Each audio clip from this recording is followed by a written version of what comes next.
I'm Jeff Nussbaum. I'm Brown, class of 1997. I'm a partner in West Wing Writers, which is a speechwriting and strategy firm that started in Washington, D.C. and is now in Washington and New York.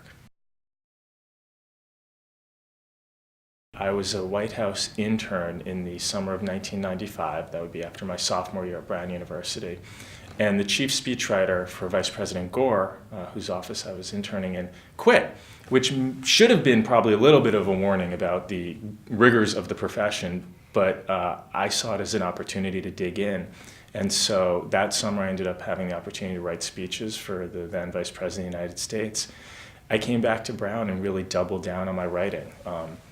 Writing for the Brown Daily Herald, writing for the then Providence Phoenix, writing for the yearbook. Anyone who would let me write, I would write for, and backed it up in the classroom with a lot of public policy and political science classes. And so I had the opportunity to go back into the White House when I graduated, and that really launched a career and started me on a path where I made connections with people who have helped me throughout my career in writing and message development.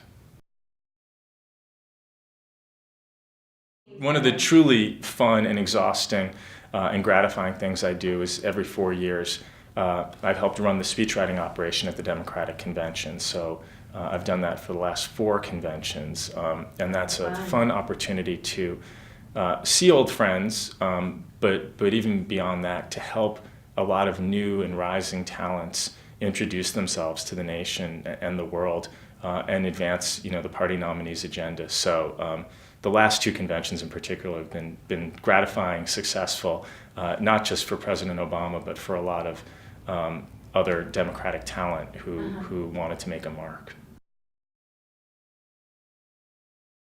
I was asked to come back to the White House before I had graduated Brown.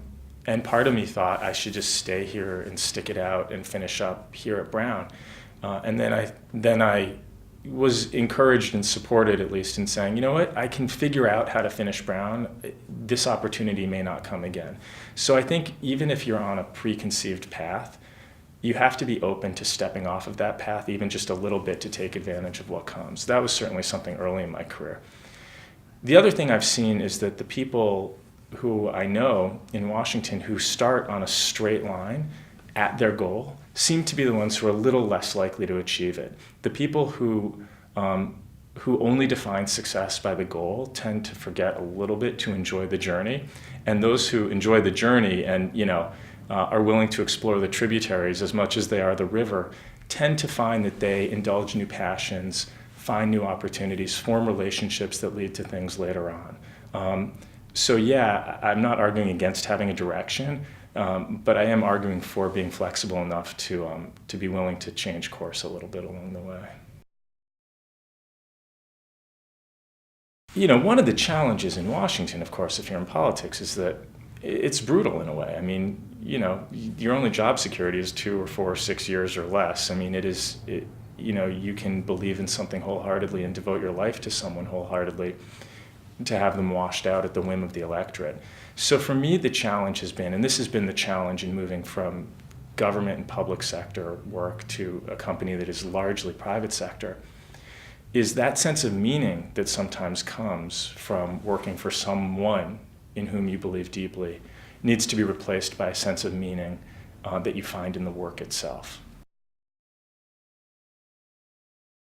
I love Brown, and I'm deeply loyal to Brown, and that goes back to my first day on the job in the White House, when people who were far, far senior to me, like Ira Magaziner, would knock on my door, and my office number at the time was a half number. It was room 273 and a half, to give you an indication of where I was on the totem pole. I think it was a modified coat closet. But people came and they checked in on me and they wanted to make sure I was getting settled. One of them is a business partner of mine now. And so the Brown Network is really nice because you have people of real passion and accomplishment who are also creative thinkers. And even now when we hire, we look for this combination of wildly creative and incredibly disciplined. And I think there is something here, whether it's the air or the water or the Dell's lemonade, that sort of breeds that a little bit. And so it's been wonderful to have that happen for me, and it's been really gratifying to pay it forward a little bit too.